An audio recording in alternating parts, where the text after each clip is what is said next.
எல்லோருக்கும் வணக்கம். இன்னைக்கு ஆட்டுக்கால் குழம்பு செய்யலாங்க. எப்படி செய்யலான்னு பார்க்கலாம். ஒரு கடாய் வச்சுருக்கேன். இப்போ வறுத்து எடுத்துக்க வேண்டிய பொருளை பார்த்துருவோம். கேஸ் பற்ற வச்சுட்டு மிளகு சீரகம் ஒரு ஸ்பூனுங்க. அது கூடவே ஒரு ஸ்பூன் சோம்பு சேர்த்துக்கங்க.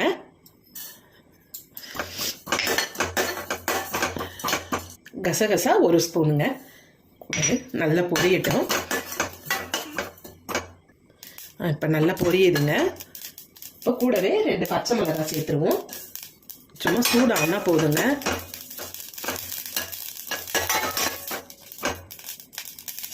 இப்போ கொத்தமல்லியும் புதினாவும் கொஞ்சம் ஒரு கைப்பிடி அளவு எடுத்து வச்சிருக்கேன். க்ளீன் பண்ணி அதுவும் சேர்த்து வதக்கிடுவோங்க. நான் எண்ணெய்லாம் போடாமல் அப்படியே ட்ரையாக தாங்க ரோஸ்ட் பண்ணுறேன். இப்போ இது கூடவே இப்போ கேஸ் ஆஃப் பண்ணிடலாம். ஒரு 5 முந்திரி எடுத்துக்கோங்க, அதுவும் சேர்த்துக்கோங்க. ஒரு தேங்காய் பத்தை கட் பண்ணி வச்சுருக்கேன். ரொம்ப தேங்காய் வேண்டாங்க. அதுவும் கூட சேர்த்து மிக்ஸி ஜாரில் அரைச்சி எடுத்துப்போங்க. இப்போது அரைச்சி எடுத்துருவோங்க. இப்போ கடாய் வச்சுருவோம். முன்னாடி இப்போ தாளிப்பு குழம்பு செய்ய பார்த்துருவோம்.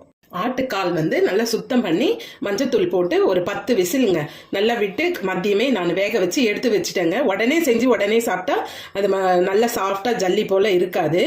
பாருங்கள், நல்லா கறியெலாம் நல்லா சூப்பராக வெந்திருக்குங்க. இந்த மாதிரி வேக வச்சு எடுத்துக்கோங்க. உங்களுக்கு அதே மாதிரி 10 விசில் ஒரே இதுவாக வச்சோம்னா குழப்பாக ஒரு மாதிரி இருக்குங்க. அதனால் 5 விசில் நான் வச்சு ஆஃப் பண்ணிடுவேங்க. அதுக்கப்புறம் அந்த தண்ணி எடுத்துட்டு அதுக்கப்புறமா ஒரு 2 டம்ளர் தண்ணி ஊற்றி அதுக்கப்புறம் ஒரு 5 விசில் வச்சு நான் எடுப்பேங்க. அப்போ உங்களுக்கு தண்ணி இந்த மாதிரி இருக்குங்க. குழம்பு செய்யறதுக்கு உங்களுக்கு நல்லா வரும். செய்கிற மெத்தடில் நான் சொல்கிறேங்க. கடாய் நல்லா காஞ்சிருச்சுங்க. இப்போ நல்லெண்ணெய் விட்டுருவோம். தாளிப்புக்கு பாருங்கள், ஸ்டாரு, கிராம்பு, பிரிஞ்சி இலை, ஒரு ஏலக்காய், ஒரு மராட்டி முக்கு, பட்டை, கொஞ்சமாக இந்த கடற்பாசிங்க. இப்போ இது சேர்த்துருவோங்க. இப்போ சாம்பார் வெங்காயம், சின்ன வெங்காயம் கட் பண்ணி வச்சுருக்காங்க, அதை சேர்த்துக்கங்க. உங்களுக்கு குழம்புக்கு எவ்வளோ வேணுமோ அந்த அளவுக்கு எடுத்துக்கோங்க. நல்லா செவந்து வரட்டங்க.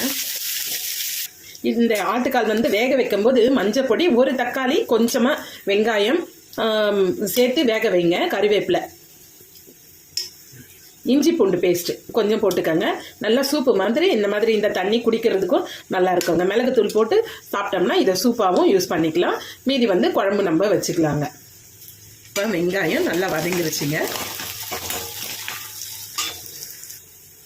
இப்போ ஒரு ஸ்பூன் இஞ்சி பூண்டு பேஸ்ட்டு சேர்த்துக்கோங்க. நல்லா வதக்கி விடுங்க. ஒரு தக்காளி பொடியாக கட் பண்ணி வச்சுருக்காங்க, அதுவும் சேர்த்துருவோம். ஒரு சின்ன தக்காளி தாங்க வேக வைக்கிறதுக்கு சேர்த்தேன். இப்போ இங்கே ஒரு தக்காளி சேர்க்குறேங்க. வெங்காயம் தக்காளி வதங்கும் போதே கொஞ்சம் கல் உப்பு சேர்த்துக்கோங்க. கொஞ்சம் மஞ்சள் பொடி சேர்த்துக்கோங்க. வீட்டில் அரைச்ச குழம்பு மிளகாய் தூள் ஒரு ஸ்பூன் கோபுரமாக சேர்த்துருக்கேங்க. பச்சை மிளகாய் போட்டிருக்கேன், அதனால் மிளகாய் தூள் கொஞ்சமாக சேர்த்துருக்காங்க. ஒரு ஸ்பூன் தான் போட்டிருக்கேன். மிளகு தூள் சேர்ப்பாங்க. மிளகு வறுக்கும்போது கொஞ்சமாக தாங்க போட்டேன். ஒரு ஸ்பூன் தான் போட்டேன். மிளகு தூள் போடும்போது நல்லா இருக்குங்க. பாயாக்கும் சரி குழம்புக்கும் நல்லாயிருக்கும். இப்போ இந்த அரைச்சி வச்ச பேஸ்ட்டையும் கூடவே சேர்த்துருவோங்க.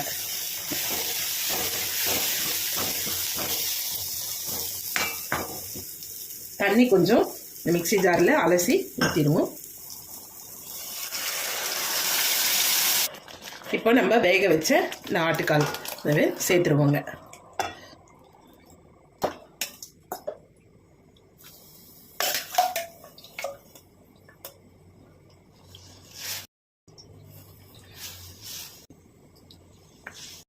குழம்பு நல்லா கொதிக்குதுங்க. இப்போ ஒரு ஸ்பூன் பெப்பர் சேர்த்துருவோங்க. பாருங்க,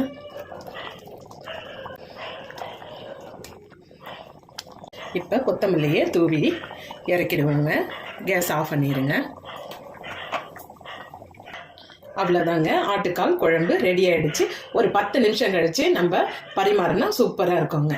நீங்களும் இதே மெத்தடில் ட்ரை பண்ணி பாருங்கள். குழம்பு நம்ம கசகசா முந்திரிலாம் போடவே நல்லா திக்காக வந்திருக்குங்க. சாதத்துக்கு போட்டு சாப்பிட சூப்பராக இருக்குங்க.